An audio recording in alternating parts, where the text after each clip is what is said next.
Bago ang lahat, kung mahilig kayo sa ganitong video, maaari bang makahingi ng likes, paki-click na rin ang subscribe button, pati na rin ang bell icon para palagi kayong una kapag nag-upload ako ng mga bagong videos. Maraming salamat po. Catherine target ni Jericho. Ang haba ng buhok ni Catherine Bernardo dahil gusto siyang makawork ni Jericho Rosales. May post kasi ang isang magazine sa Instagram tungkol sa 5 leading men na dapat makawork ni Catherine.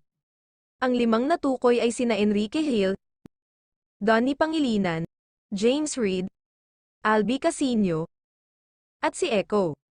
Sa kanyang Instagram story ay binahagi ni Echo ang kanyang reaction sa nasabing post.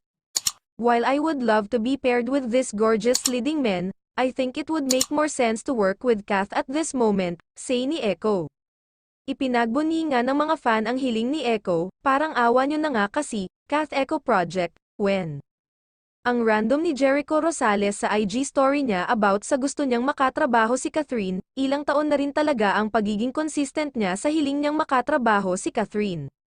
Wish nga ng mga netizen na sana nga si Echo ang makawork ni Kath sa next movie niya na Elena 1944.